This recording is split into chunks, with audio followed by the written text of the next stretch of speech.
Hello guys, welcome to my YouTube channel knowledge teacher में आप सबों का स्वागत है। आप लोग, हम आशा करते हैं आप लोग स्वस्थ और मस्त होंगे। आज के इस वीडियो में हम बात करने वाले हैं स्ट्रक्चर ऑर्गेनाइजेशन इन एनिमल्स। पहला एपिसोड हो गया था, ये आज का ये दूसरा एपिसोड है। स्ट्रक्चर ऑर्गेनाइजेशन इन एनिमल का ये दूसरा एपिसोड है। पहला एपिसोड में हम लोग जाने थे कि सेल किसको कहते हैं, सेल जाने थे, और टिश्यू जाने थे, और टिश्यू के प्रकार जाने थे, टिश्यू के कितने प्रकार होते हैं। सबसे पहले हम वही चीज के जो पहले लेक्चर में पहले एपिसोड में पढ़े थे वही चीज को हम एक छोटा सा रिकैप कर लेंगे।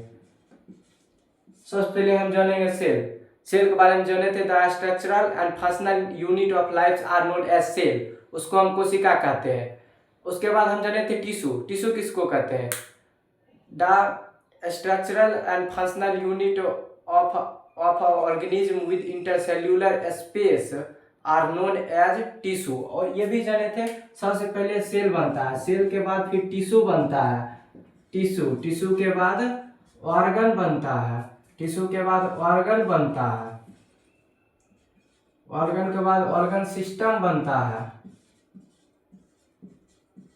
सिस्टम। उसके बाद ऑर्गन सिस्टम के बाद ऑर्गेनिज्म बनता है, तब फाइनली जो है वो ऑर्गेनिज्म बनकर तैयार होता है। यही बात हम जाने थे। उसके बाद जाने थे हम इपिथेलियल टिश्यू किसको कहते हैं। उसके बाद जाने थे हम टिश्यू के कितने प्रकार होते हैं। जाने थे टिश्यू का जो है वो 4 प्रकार होते हैं। एक होता है इपिथेलियल इपिथेलियल टिश्यू, एक था इपिथेलियल टिश्यू, इसके बारे में हम लोग जाने थे। और दूसरा था कनेक्टिव टिश्यू,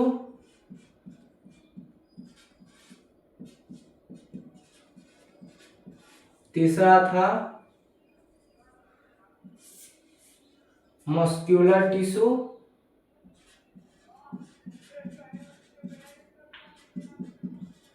और मेरा चौथा था नर्वस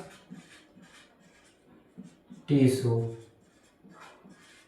इसके बारे में जाने थे। सबसे पहले जाने थे इपिथेलियल टिश्यू किसको कहते हैं। इपिथेलियल टिश्यू में जाने थे प्रोटेक्शन, लाइनिंग और कवरिंग का काम करता है।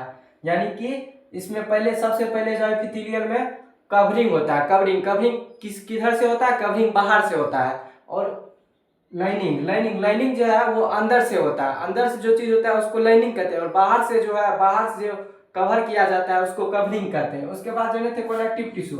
कनेक्टिव टिश्यू में जाने थे कि ये जो है आपस में एक सेल से दूसरे सेल को जोड़ने का काम करता है, इसी को कनेक्टिव टिश्यू कहते हैं। यानी फंक्शनल, और ये जो है बेसिक फ्रेमवर्क का काम करता है। और उसके बाद जाने थे मस्क्यूलर टिश्यू। मस्क्यूलर टिश्यू में 2 शब्द आया था, एक था लोकोमोशन, एक था लोकोमेशन, और एक था मूवमेंट। मूवमेंट में था कि हमारा शरीर का जो पोस्चर जो है सिर्फ मतलब चेंज होता है। और इसमें हम एक जगह से दूसरे जगह हम मूव, एक जगह से दूसरे जगह मतलब मूव नहीं होगा, देखने को नहीं मिलेगा। पर देखे थे यहाँ पर एक था लोकोमोशन। लोकोमोशन एक ऐसा प्रक्रिया है जिसके माध्यम से एक प्लेस से दूसरा स्थान हम वॉकिंग, रनिंग, फ्लाइंग, ये सब के माध्यम से एक जगह से दूसरे जगह हम जा सकते हैं। उसके बाद हम देखे थे नर्वस टिश्यू। नर्वस टिश्यू में क्या देखे थे? नर्वस टिश्यू में देखे थे कि पूरा शरीर को कंट्रोल और कोऑर्डिनेशन करने का काम करता है। जैसे अचानक क्लास में टीचर आ जाते हैं, सब बच्चे एक आपस में लड़ते जुलते, हंसते कूदते और लड़ते हैं। अचानक जब क्लास में टीचर आ जाते हैं तो बच्चे अचानक साइलेंट हो जाते हैं, यानी वो अपना शरीर को कंट्रोल और कोऑर्डिनेट कर लेते हैं। अब आज के इस वीडियो में हम सबसे पहले हम जानेंगे इपिथेलियल टिश्यू, और इपिथेलियल टिश्यू के कितने प्रकार होते हैं।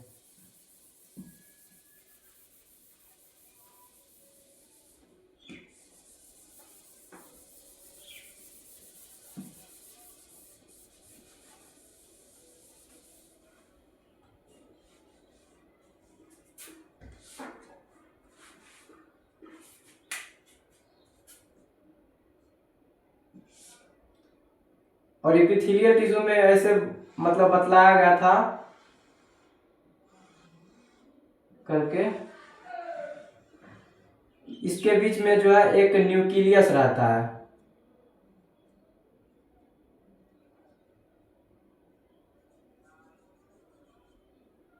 इसको, ये जो ऊपर वाला है, इसको एपिकल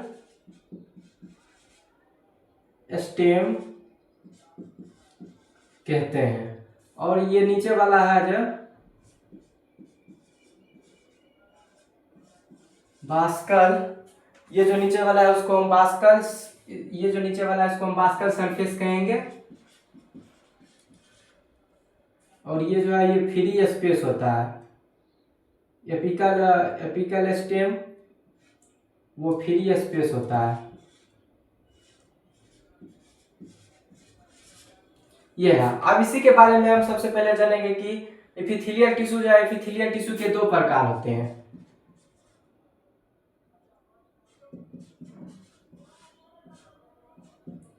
एपिथेलियल टिश्यू के 2 प्रकार होते हैं। एक हमारा हो जाता है simple epithelial tissue,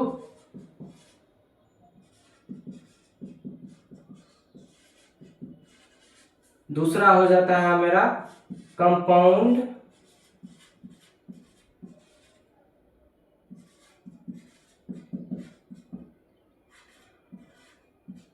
epithelial tissue. अब सबसे पहले जानेंगे सिंपल एपिथेलियल टिश्यू क्या होता है। सिंपल एपिथेलियल टिश्यू, यहाँ पर एक यही जो एपिथेलियल टिश्यू है यहाँ पर सिंपल रहता है, एक साधारण रहता है।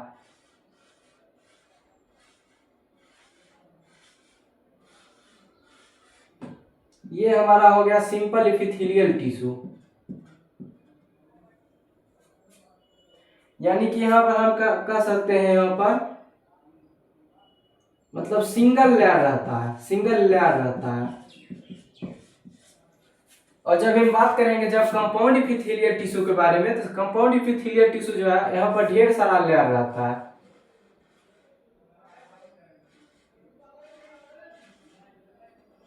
इस प्रकार से लेयर रहता है और एक लेयर के ऊपर फिर एक लेयर चढ़ा हुआ रहता है।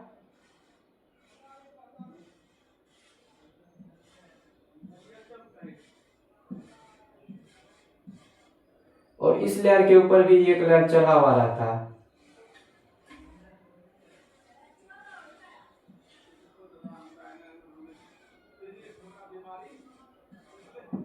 यानी कि एक लेयर के ऊपर एक लेयर चढ़ा हुआ है, यानी कि समूह में रहता है, ये ढेर सारा रहता है।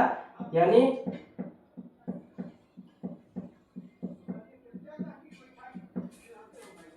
इसको हम मल्टी लेयर कह सकते हैं।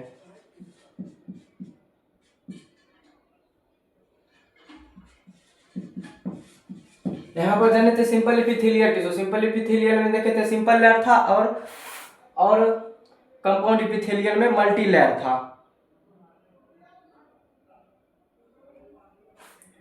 अब सबसे पहले हम जानेंगे एपिथेलियल टिश्यू, जैसे हम इसका एग्जांपल के लिए जैसे हम ले लेते हैं।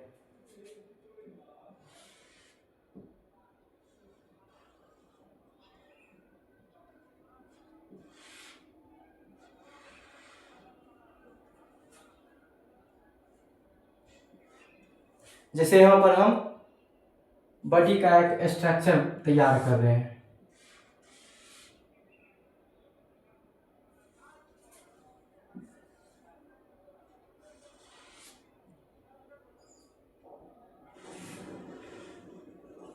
यहाँ पर हम बॉडी का एक स्ट्रक्चर तैयार कर रहे हैं।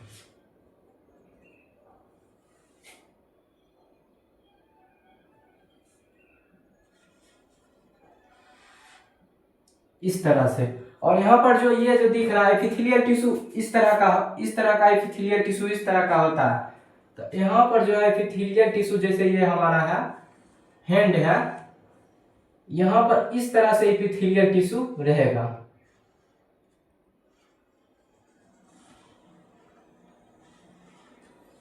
चाहे यहाँ पर इस तरह का अगर हम स्ट्रक्चर यहाँ पर तैयार कर दें,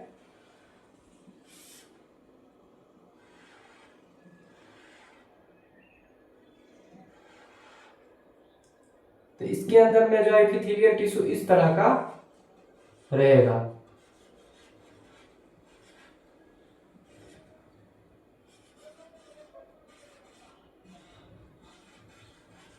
इस तरह का जो है एपिथेलियल टिश्यू रहेगा। ये जो है epithelial tissue, epithelial skin are found,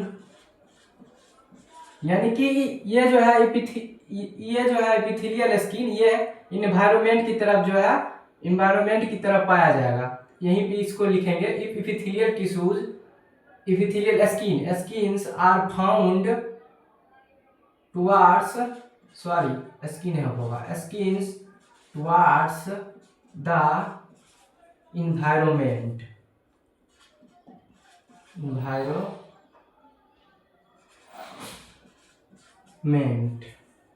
ठीक है।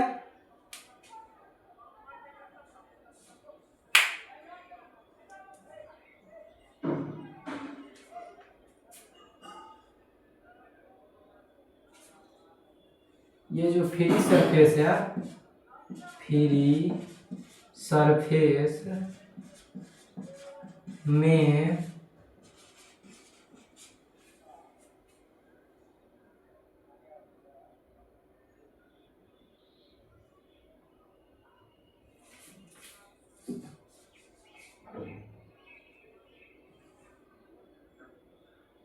ब्लड बॉडी फ्लूइड, यहाँ पर हम ये देख लिए। अब हम देखेंगे फ्री सरफेस में भी मॉडिफिकेशन। फ्री सरफेस जो है इसका, ये फ्री सरफेस आर में बी मॉडिफिकेशन, इसका जो फ्री सरफेस है वो मॉडिफिकेशन भी हो सकता है। अब यह इसका जो है दो प्रकार होगा, एक होगा माइक्रोविला, और एक होगा सीलिया।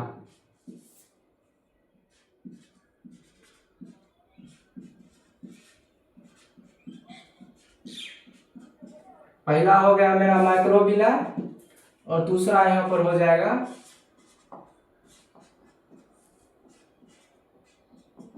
सीलिया। अब इसके बारे में हम पढ़ेंगे।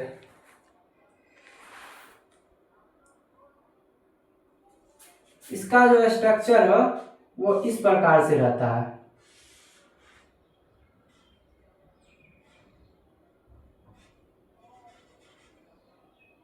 इस प्रकार से इसका स्ट्रक्चर बना हुआ रहता है।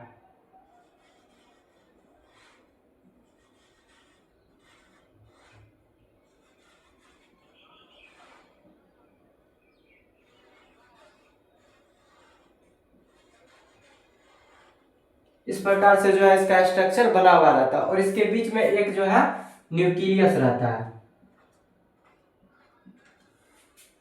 और इसका स्ट्रक्चर जो है वो इस प्रकार से बना हुआ रहता है।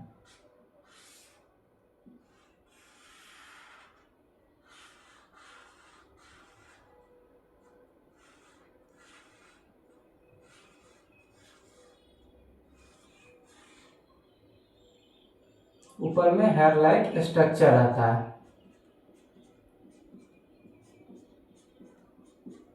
ये ऊपर में जो है सीलिया का स्ट्रक्चर इस प्रकार से बना हुआ रहता है और ऊपर में हेयर लाइक स्ट्रक्चर आता है।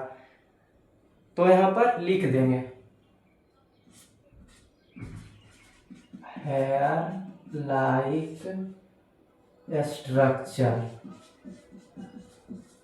इसका जो है हेयर लाइक स्ट्रक्चर रहता है जो कि सब्सटेंस के मूवमेंट में मदद करता है। Help in movement of substance के मूवमेंट में मदद करता है। और ये जो नीचे से जो फोल्ड है plasma membrane, fold of plasma membrane, ये जो नीचे से फोल्ड है प्लाज्मा मेम्ब्रेन, ये सरफेस एरिया को इंक्रीज करता है माइक्रोविलाई से, जिसको हम ब्रश बॉर्डर इपिथेलियम कहते हैं। तब लिख देंगे यहाँ पर it increase the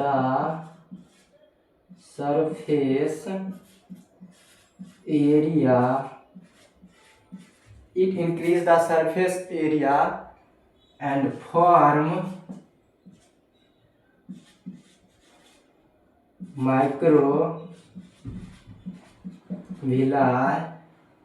microvilli also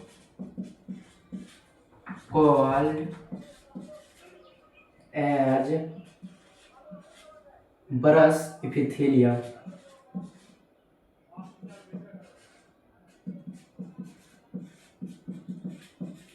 एक सवाल यहाँ से बन सकता है, यहाँ से एक सवाल ये बन सकता है कि इसको हम माइक्रोविलाई क्यों कहते हैं, मतलब इसको ऊपर में ब्रश की तरह, मतलब ब्रश इपिथेलियम क्यों कहते हैं कि ये जो है सरफेस एरिया को इंक्रीज करता है और ये जो माइक्रोविलाई बना लेता है, इसलिए हम इसको ब्रश इपिथेलियम कहते हैं। अब आगे हम देखेंगे, यहाँ तक बात क्लियर है। अब आगे देखेंगे types of epithelial tissue. Types of epithelial tissue, अब देखेंगे इपिथेलियल टिश्यू दो प्रकार के होते हैं, एक है यहाँ पर सिंपल इपिथेलियल टिश्यू, एक है कंपाउंड इपिथेलियल टिश्यू। ये भी पढ़ लिए हैं। सिंपल इपिथेलियल टिश्यू जो है वो सिंगल लेयर से बना हुआ रहता है और कंपाउंड इपिथेलियल जो है बहुत सारा लेयर से मिलकर बना हुआ रहता है। और इसका जो है मुख्य काम जो है मेजर इन सिक्रीशन, इसका जो मुख्य काम है secretion to release something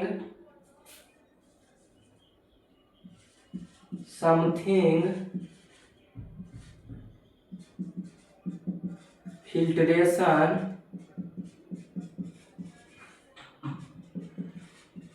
to release something filtration to filter diffusion and absorption।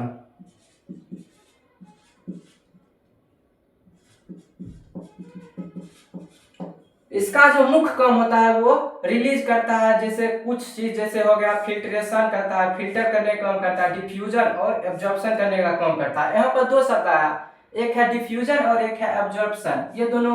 ये दोनों में अंतर है। डिफ्यूजन किसको कहेंगे और एब्जॉर्प्शन किसको कहेंगे? सबसे पहले जानेंगे diffusion.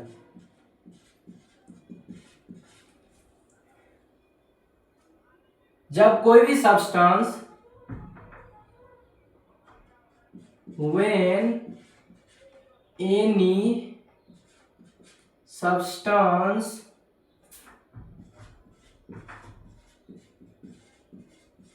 move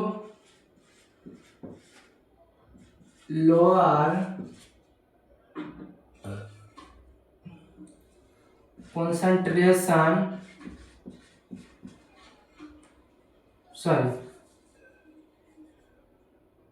when any substance move higher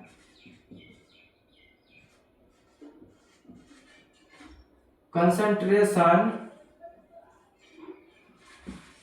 to lower concentrations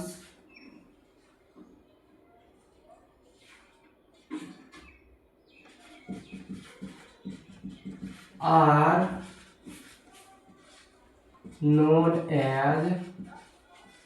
as diffusion।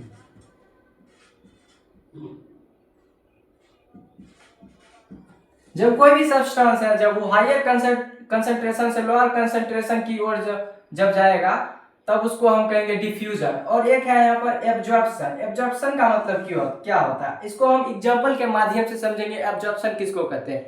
जैसे हम कोई दुकान में गए, कोई शॉप पर गए, दुकान पर, वहां पर क्या किए हम, दुकानदार है वो हमको सामान दिया, तो सामान जो दिया वो हमारे लिए जो है, सामान जो वो दिया वो हमारे लिए जो है सिक्रीशन कहलाएगा।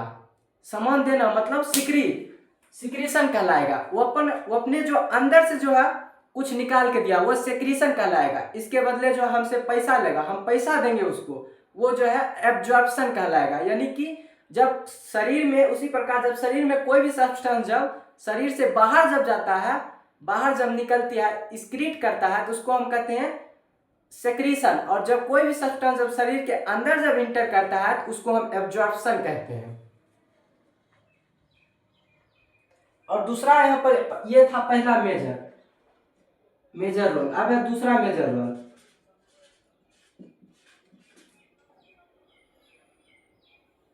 Major role in protection, major role in protection less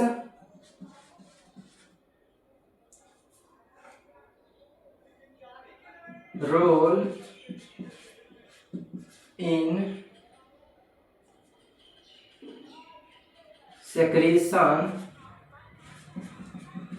and absorption।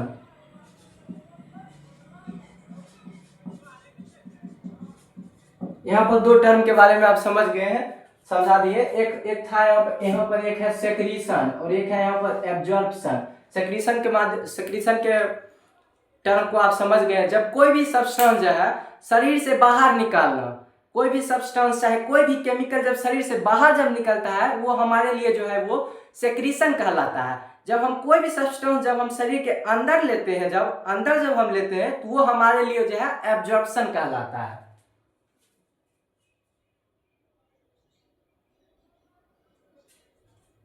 अब है on the basis of structural modification. अब सिंपल इपिथेलियल जो है 3 प्रकार के होते हैं। सबसे पहले हम इसको अब मिटा लेंगे, तब आगे हम लिख पाएंगे।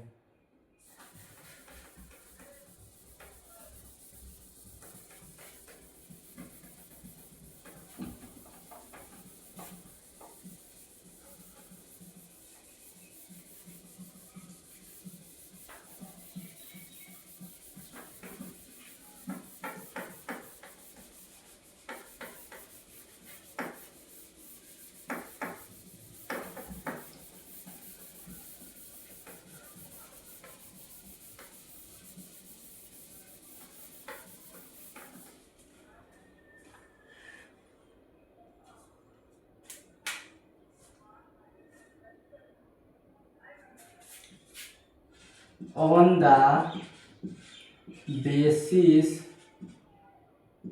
of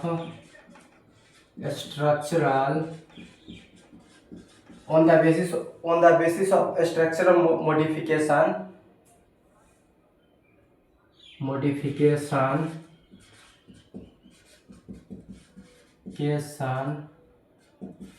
of cells, simple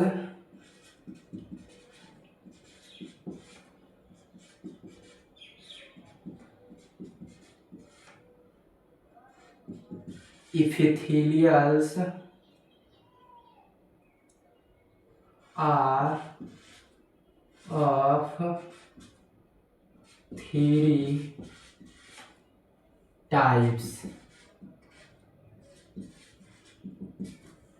on the basis of structural modification of cell, यानी कि स्ट्रक्चरल मॉडिफिकेशन ऑफ सेल के आधार पे जो है सिंपल इपिथेलियल जो है वो 3 प्रकार के होते हैं। एक होता है सिंपल स्क्यूमस, एक होता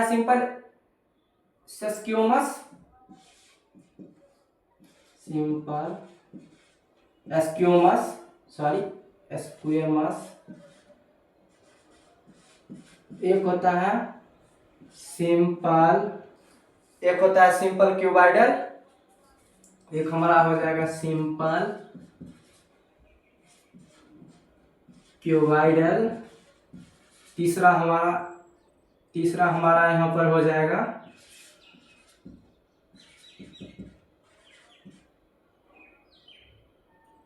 सिंपल स्क्विमस। पहला हो गया, दूसरा हो गया मेरा सिंपल क्यूबाइडल, तीसरा हो जाएगा columnar epithelium, simple columnar epithelium, simple columnar epithelium, epithelial.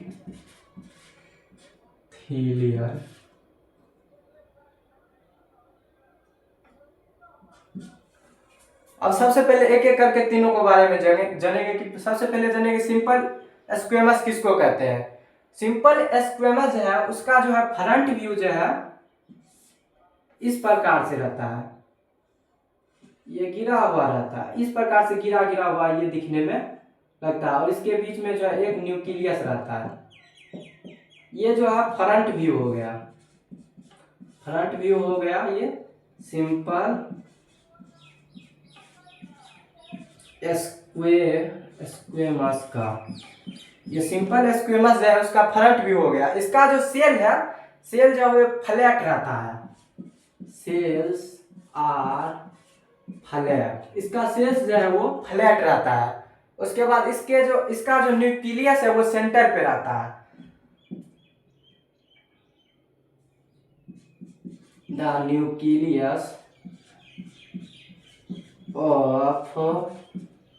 Nucleus of simple squamous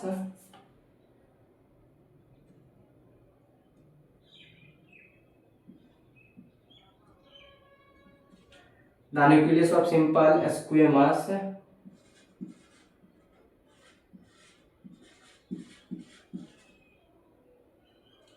are in the center। सबसे पहले इसके बारे में हम जाने थे कि ये इसका जो सेल है वो फ्लैट होता है, और दूसरा जाने थे इसका न्यूक्लियस जो है सिंपल स्क्वेमस का जो न्यूक्लियस है वो सेंटर पर रहता है। दो चीज के बारे में जाने। अब इसका टॉप व्यू के बारे में बात करेंगे। इसका टॉप व्यू कैसा होता है। इसका टॉप व्यू जो है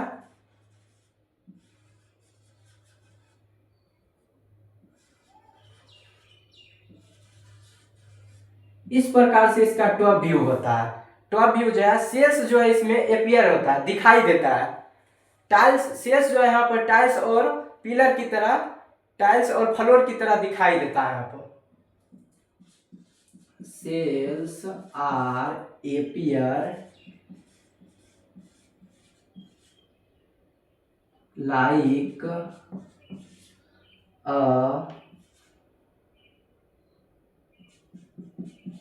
cells are appears like a floor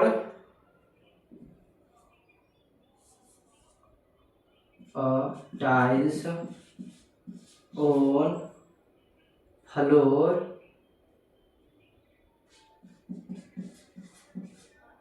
are,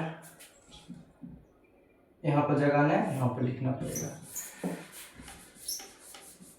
known as permanent epithelium।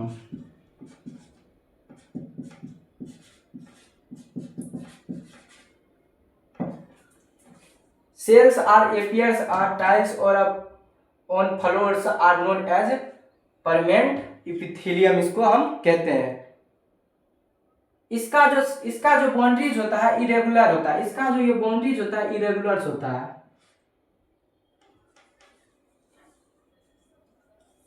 इसका जो बाउंड्री है वो इरेगुलर होता है। सेल्स हैव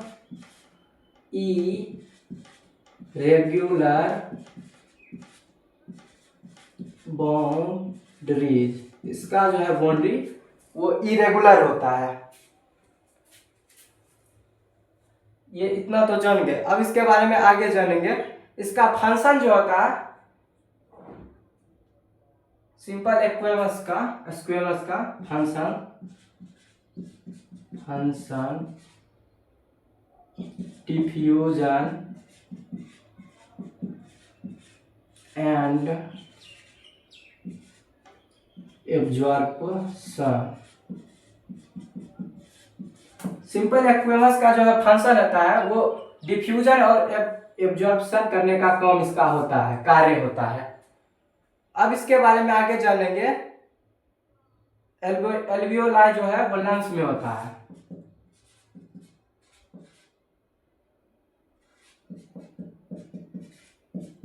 पहला ये हो गया।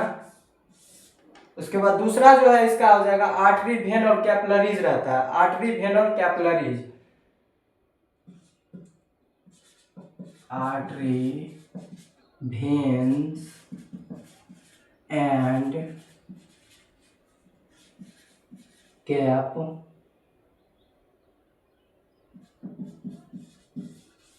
कैपिलरी।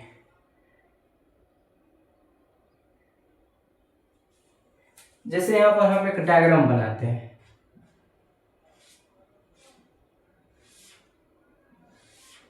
ये एक यहाँ पर एक डायग्राम बना है।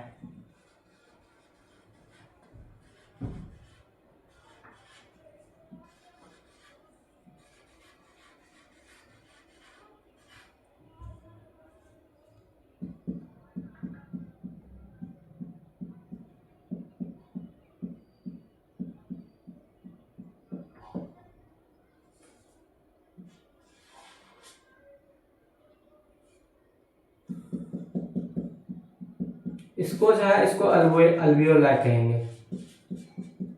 उसके बाद ये जो है इसको हम कैपिलरी कहेंगे।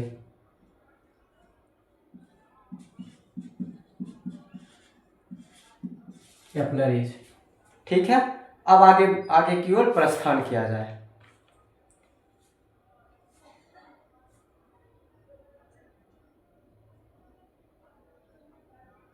यहाँ पर सिंपल इपिथेलियल जो है, सिंपल स्क्वेमस इपिथेलियल जो है,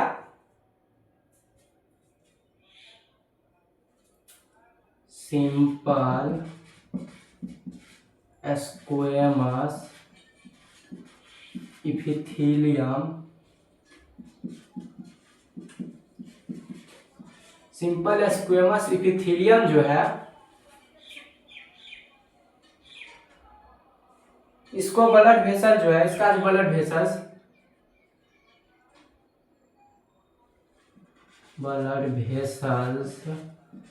वेसल्स आर नोन, जिसको हम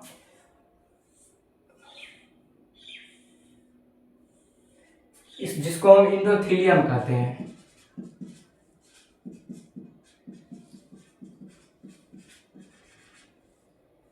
ठीक है। उसके बाद यहाँ पर दो चीज के बारे में हम यहाँ पर बात करेंगे। पहला हो जाएगा मेरा, पहला जो बात करेंगे वो हो जाएगा ग्लेमुलर्स फिल्ट्रेशन के बारे में बात करेंगे।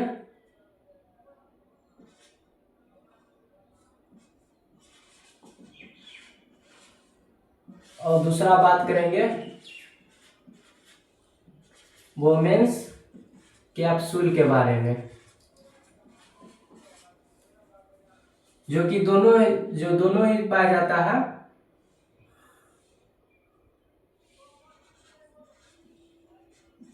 नेफ्रॉन में पाया जाता है, और इसका जो काम होता है फिल्ट्रेशन करने का।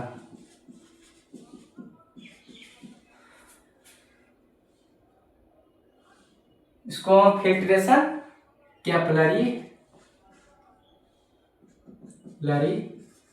कहते हैं। अब इसको मिटाना पड़ेगा तब आगे लिखा जाएगा।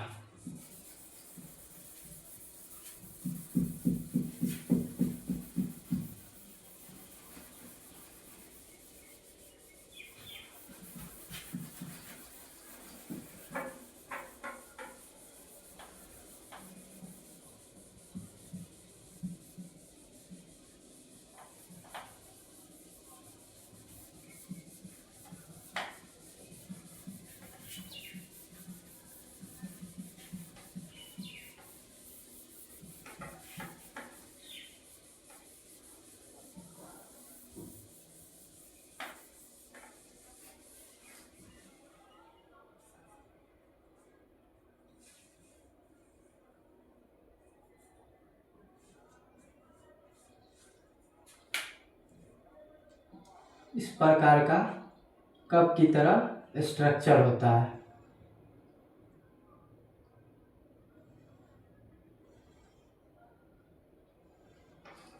प्रकार से कप की तरह स्ट्रक्चर होता है।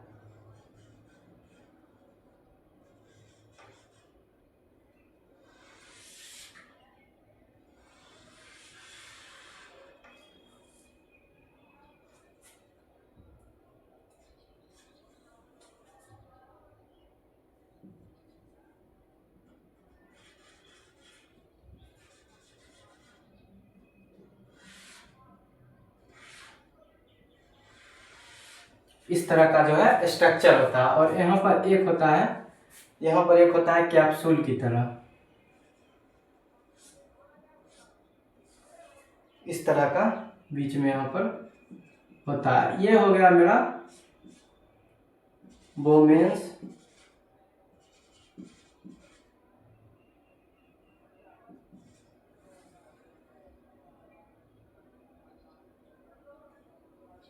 बोमेन कैप्सूल, ये मेरा हो गया बोमेन कैप्सूल। और ये हो गया ग्लैमरस। और इसको जो है इसको हम लूप, इसको यहाँ पर LOH यानी loop of hands, loop of hands इसको कहेंगे। और ये जो है मेरा, ये जो पार्ट है ये हमारा कहेगा DCT, DCT यानी डिजिटल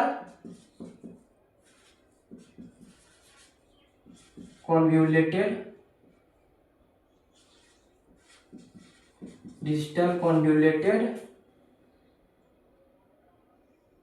ट्यूब्यूल।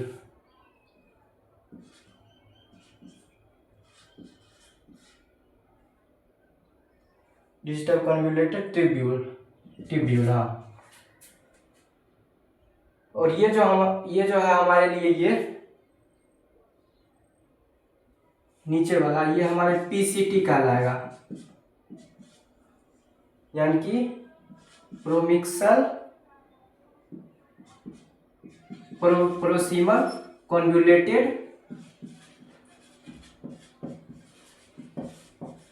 ट्यूब्यूल कहलाएगा।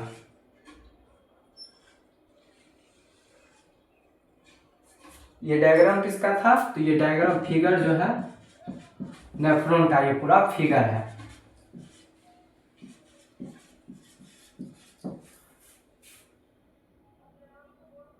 अब यहाँ पर एक बात और नोट करने की जरूरत है,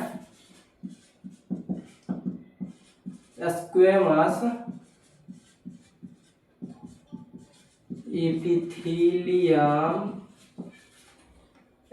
इपिथीलियम जो है,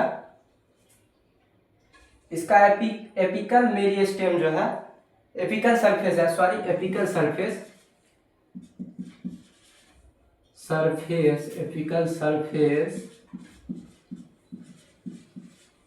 have no modification। यहाँ पर एक बात नोट करने की जरूरत थी कि स्क्वेमस इपिथेलियम जो है उसका एपिकल सरफेस जो है वहां पर कोई मॉडिफिकेशन देखने के लिए हमको नहीं मिलता है। अब दूसरा पर आएंगे। पहला ये था मेरा सिंपल स्क्वेमस इपिथेलियम। अब दूसरा मेरा हो जाएगा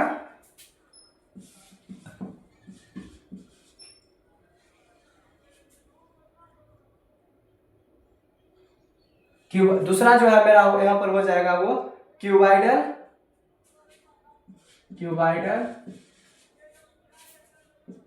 इपिथेलियम। पहला ये क्यूब लाइक स्ट्रक्चर होता है।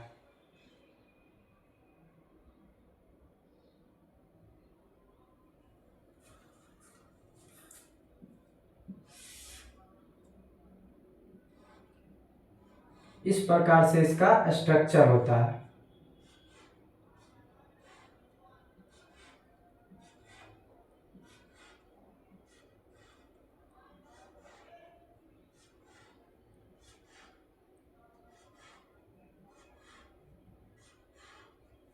इस तरह से जो है इसका स्ट्रक्चर होता है। सेल्स जो होता है इसका इसका जो सेल्स होता है इसको कहेंगे हम क्यूबॉइडल, इसको कहेंगे क्यूबॉइडल सेल, और इसको कहेंगे बेसमेंट। ये जो हमारा हो जाएगा वो फ्री स्पेस हो जाएगा। ये हमारा हो गया फ्री स्पेस, फ्री स्पेस, और ये जो हमारा हो जाएगा बेसमेंट, और ये हो जाएगा मेरा क्यूबॉइडल सेल। पहला पॉइंट इसमें हो जाएगा सेल्स आर क्यूबॉइडल। इसका जो कोशिका है वो क्यूबॉइडल होता है, और इसका न्यूक्लियस जो है वो सेंटर पर रहता है, राउंड होता है और सेंटर पर रहता है।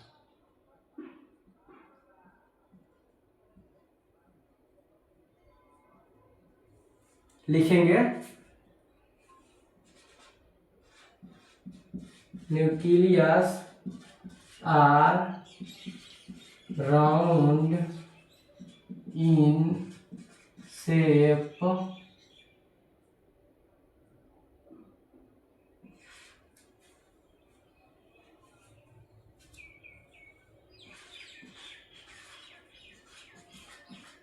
in the found in the center of cuboidal epithelium। यानी कि न्यूक्लियस जो है इसका राउंड राउंड के आकार में होता है, और ये क्यूबॉइडल इपिथेलियम जो है उसके सेंटर पर, सतह पर पाया जाता है, सेंटर पर पाया जाता है।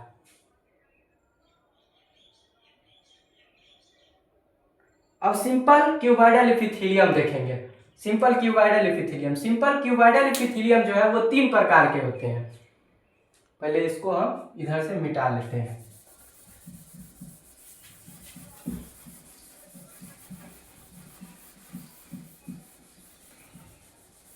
उधर वाला तब तक रहने देते हैं।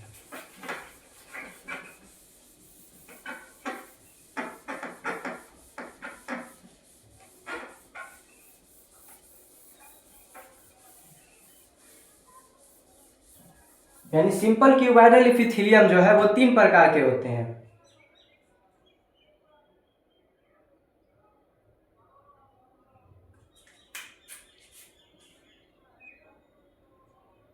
पहला हो जाएगा मेरा सिंपल क्यूबॉइडल इपिथेलियम। दूसरा मेरा हो जाएगा, पहला हो जाएगा सिंपल क्यूबॉइडल इपिथेलियम, दूसरा हो जाएगा ब्रश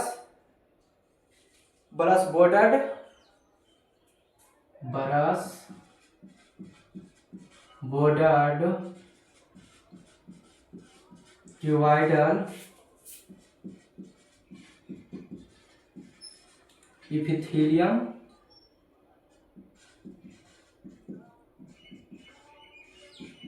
तीसरा मेरा हो जाएगा यहाँ पर, पहला हो गया सिंपल क्यूबॉइडल इपिथेलियम, दूसरा हो गया ब्रश क्यूबॉइडल इपिथेलियम, और तीसरा मेरा यहाँ पर हो जाएगा सिलिएटेड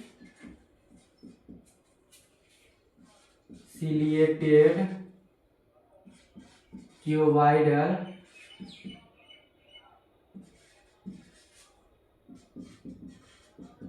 इपिथेलियम। अब इसके बारे में एक एक करके, इसके बारे में तीनों को एक साथ हम डिफरेंस जानेंगे। इसके बारे में तो हम जानते हैं सिंपल क्यूबॉइडल इपिथेलियम, यानी कि ये इस तरह से क्यूब की शेप का होता है।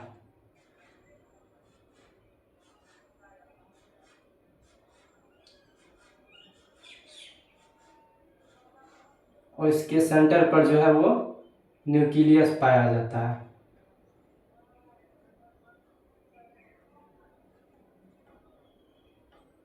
इसका सेल जो है वो क्यूबॉइडल होता है। और इसके बारे में हम ब्रश बॉर्डर्ड इपिथेलियम, यानी कि इसका जो है शेप इस तरह से होता है।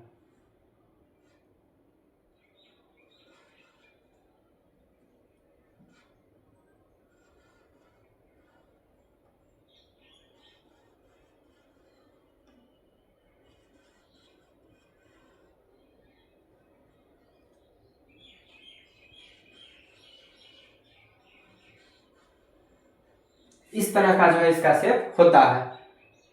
और इसके बीच में भी इसके बीच में न्यूक्लियस पाया जाता है। ये पहला था सिंपल क्यूबॉइडल एपिथेलियम, दूसरा है ब्रश बॉर्डर्ड क्यूबॉइडल एपिथेलियम, और तीसरा मेरा हो जाएगा सिलिएटेड क्यूबॉइडल एपिथेलियम। इसका जो है शेप कुछ इस तरह का होता है।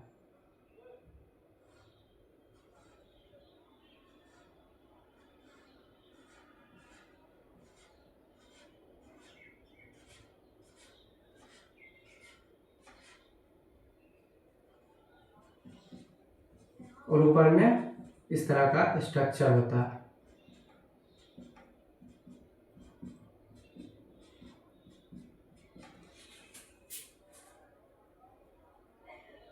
इसमें फ्री सरफेस होता है।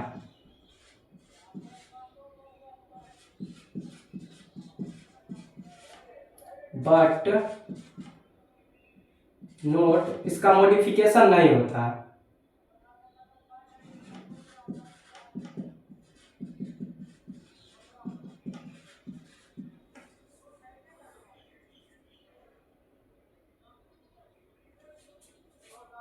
इसका फ्री सरफेस होता है।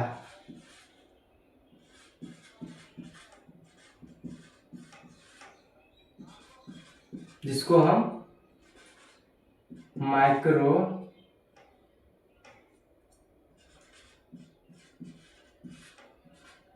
विलार कहते हैं। इसका भी फ्री सरफेस होता है, इसका भी फ्री सरफेस होता है, जिसको हम सिलिया के नाम से जानते हैं। फ्री सरफेस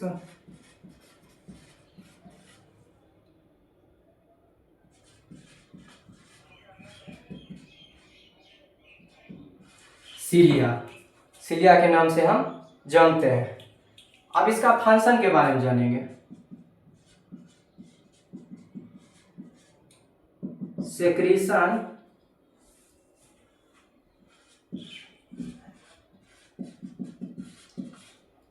एंड एब्जॉर्प्शन करने का काम करता है। एब्जॉर्प्शन करने का काम करता है। और इसमें हो जाएगा, इसका भी यही काम होता है। इसका भी होता है सेक्रीशन और एंड एब्जॉर्प्शन, इसका भी फंक्शन वही होता है।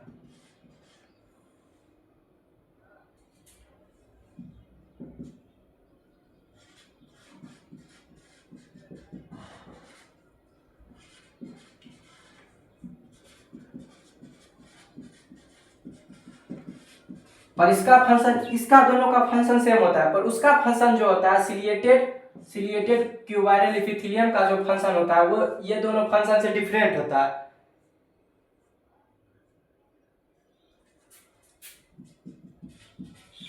अलग होता है, यानी कि मूव सब्सटेंस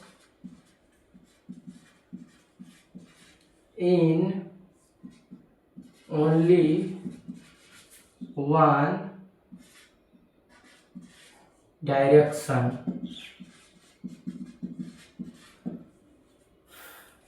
इसका ये दोनों जो है सिंपल क्यूबॉइडल एपिथेलियम और एक है मेरा ब्रश बॉर्डर्ड क्यूबॉइडल एपिथेलियम, ये दोनों है। इसका फंक्शन जो है सेक्रीशन और एब्जॉर्प्शन है। इसका भी जो है फंक्शन सेक्रीशन और एब्जॉर्प्शन है, पर ये जो है केवल एक ही डायरेक्शन में, इसका जो सब्सटेंस है केवल एक ही डायरेक्शन में मूव करता है। अब इसका एग्जांपल, जैसे इसका एग्जांपल मेरा हो जाएगा DCT,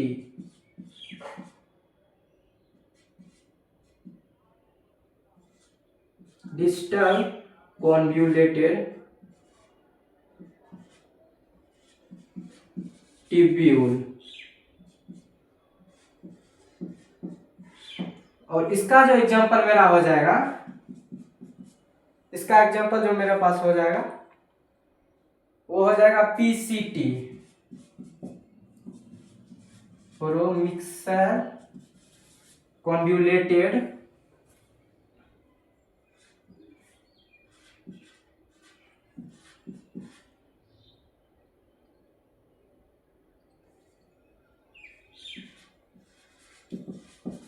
ट्यूब्यूल,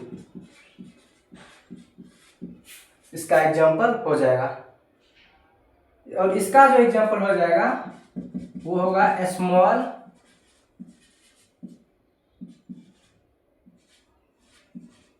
ब्रोंक्यूल्स।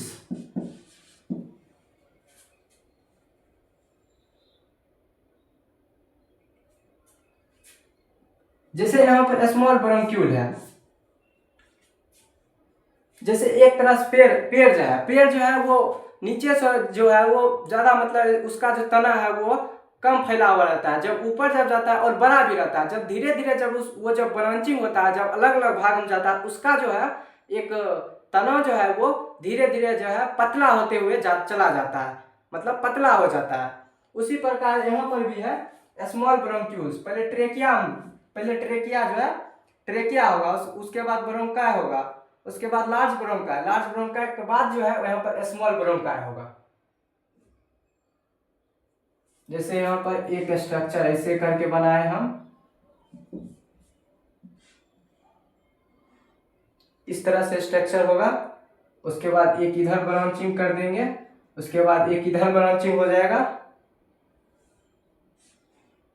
उसके बाद एक इधर ब्रांचिंग, इस तरह से इसका स्ट्रक्चर बनेगा। और दूसरा यहाँ पर एग्जांपल इसका हो जाए, ये पहला एग्जांपल था। दूसरा एग्जांपल जो है यहाँ पर सिंपल क्यूबाइडल एपिथेलियम जो है, इसका दूसरा एग्जांपल मेरा हो जाएगा स्मॉल डक्ट। यहाँ पर इसका जो दूसरा जो एग्जांपल हो जाएगा, इसका स्मॉल डक्ट, यहाँ पर स्मॉल डक्ट है जो, इसका दूसरा एग्जांपल हो जाएगा।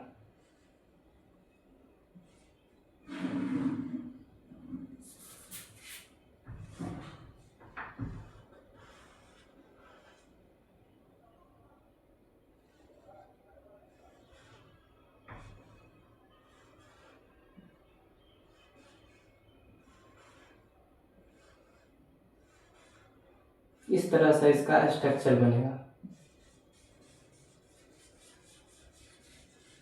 ये स्मॉल डक्ट जो है ये इसका एग्जांपल हो जाएगा। ये हो जाएगा मेरा स्मॉल डक्ट, और ये जो है मेरा हो जाएगा लार्ज डक्ट। ये इसका एग्जांपल हो जाएगा।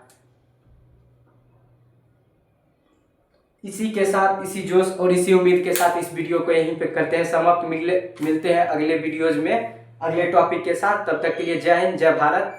Thank you for watching. Stay रहिए, हेल्दी रहिए, खाते पीते रहिए और मस्त रहिए और तंदुरुस्त रहिए। यदि अभी तक मेरे चैनल को सब्सक्राइब नहीं किए हैं तो मेरे चैनल को सब्सक्राइब कीजिए ताकि अगले वीडियोज आप तक पहुँचे। धन्यवाद।